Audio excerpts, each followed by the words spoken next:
she's doing it again. Again! This time with her tail. That's beyond Pinky being Pinky. She is animating her hair. Hair! No muscles, no nerve, just filamentous biomaterial.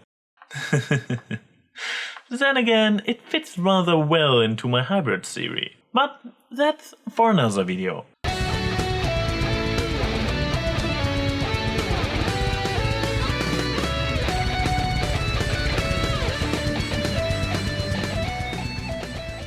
Hello there and welcome to my top 5 Yay Neigh list for 3 The Crowd. I am already late, my job is keeping me busy and apartment hunting isn't really helping my situation. Therefore I'm going to keep this one a bit shorter, less elaborate and, well, with less pony-sona movement and more still images instead of videos in my display area for now. You might suspect that after so many people already posted their rather negative perspective on the episode, it would be easy for me to come up with 5 strong nays. But no, I can acknowledge most of the criticism, but those don't really bother me.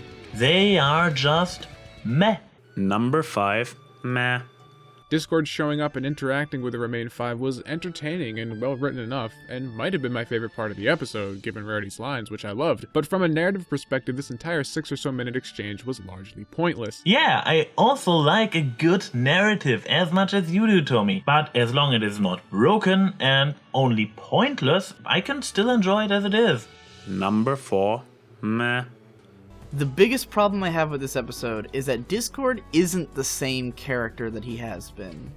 And I'm not just saying that he's written inconsistently or anything, I'm saying that he doesn't have the same presence in the show that he's had up until this point. I got this sense that, oh my god, they turned Discord into the genie from Aladdin. Because in the first Discord episodes, The Return of Harmony, he makes a lot of things happen. He's the god of chaos. In Return of Harmony, Discord's kind of scary. He's disturbing. He had this sense of being this ultimate bad guy. I can't really dispute any of the points you bring up there, Digi. But Discord can't simply continue being a god of chaos. Attempting to ruin somebody's day is the biggest he can do in his new role as an ally. If writers make him too menacing again, our heroic protagonists will have to fight him. Law of the series. Therefore I consider Aladdin's genie a reasonable compromise between that and that. Number 3, meh. I mean, look here. At the realization that she might have to babysit Discord, Rainbow Dash just up and left. Dash? Where are you going? You know how difficult it is to keep Discord in line? Wasn't the last episode all about how loyal you are to your friends? Well, the remaining 5 are rather well known to be so interesting since they have been struggling with their particular elements since season 1. On a small scale they all fail frequently, and Rainbow Dash being impulsive and trying to get out of an unwanted task sounds actually absolutely in character for her. Number 2, meh. However, I will say right now that it did leave me very disappointed in the lack of any real development of Discord or Cadence. True, the development wasn't very deep, but it was there. Getting to that later. Number 1, meh. Pinkie Pie gets sent away by a balloon. Look, this is really starting to piss me off, and I'm going to keep deducting points every time you make her act stupid. Oh come on, Enter. Especially the second time was kind of funny. But I guess you actually have a point here. Number 5, Neigh! Pinky's presentation reached a new low, especially with the first balloon when she is promising one of her closest friends to never forget her in an already cringeworthy display, just to break a promise immediately in exchange for something shiny. Number 5, Yay! Twilight Flies! Yeah, a bit sad that it even made it into my yay list halfway into the season, because they completely ignored her wings for the last 7 episodes. She didn't even twitch her wings since Castlemania. But hey, she finally does use them. In an extremely natural looking way, I might add. Interesting enough, after not even moving them for... Well, yeah. Number 5 is all you get. Sorry, Twy.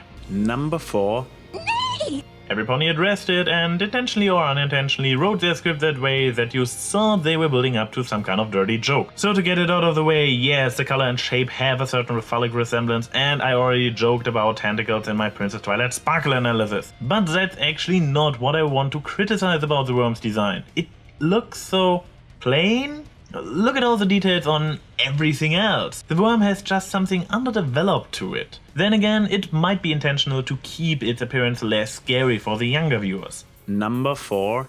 Yay!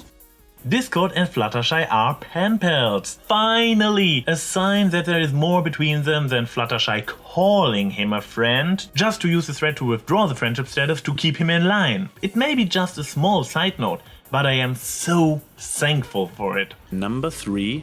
Neigh! While the expository dialogue as a whole was something I could easily ignore, as I already mentioned, the instant in which characters blurting out exposition starts becoming plot relevant and therefore turns from lazy writing into degrading characters to idiot status is where I draw the line. I'm looking at you, Rarity and Applejack. Number 3. Yay! Discord's song. I actually expected it to end up higher on the list, but it did not hold up too brilliantly on my second watch through. It is still rather cool to hear John Delancey do this kind of song and the visual gags completed, but overall his performance in the Brony documentary held up better. Number 2. Neigh! I hate Cadence's walk cycle. Her walk cycle looks stupid. She lifts her hooves way too high. I don't get it. She looks weird. Ugh. So true. And while we're at it, and because I never really talked about it since I haven't done Canterlot Wedding yet, her muzzle looks weird as well. And I am so disappointed that DHX ended up supporting the anorexia is beautiful trend that is dominating the Western world for, I don't know, 3 decades or so now. Number 2. Yay! Cadence's character, on the other hand, finally evolved its own form. She is a nerd, she likes a bit of excitement, and is potentially even a prankster. To think about it, the whole idea of the 2 next-gen Alicorns just wanting to hang out for a day is a pretty neat idea to begin with. The next one threw me a bit for a loop. Originally it was an A, after thinking about it it became more of a meh, and after reading diverse reply comments on my first impressions video, it actually became more of a yay. So where does this leave us? Number 1. Discord's agenda. What's his deal? First I was suspecting him to secretly build up to a lesson for Twilight again. But then he puked when he has not been able to ruin the princess's good time. As Digi puts it, he is simply an asshole. Or isn't he? He does call Twilight out on being a crappy friend, what she is indeed. Except for Fluttershy, no pony is even trying to bond with Discord. But they all keep pretending so they can call upon him when they want something. They are always rude, judging and outright insulting him. If you think about it, paying the Princess of Friendship back a bit of her hypocrisy is actually fair. Considering that I described Discord as an immature prankster with god powers in the past, his childish behavior adds up. While I still have my issues with the presentation of the conflict surrounding his agenda, I can actually see his point and sympathize with his motives at least on some level. Overall, a difficult episode. The amount of negative feedback by the other analysts does not come out of left field. However, I don't consider it a bad or even a weak one, since it presented many interesting themes, plenty of fun ideas, a bit of characterization, world building and even action. I might be a bit biased since I am a big Discord fan and my own interpretation of his character actually holds up pretty well in the light of that episode, but I say this episode was really good. It had certain shortcomings, especially in the big categories of dialogue, narration and so on, but they were actually not too overwhelming, as long as they don't strike your particular nerve.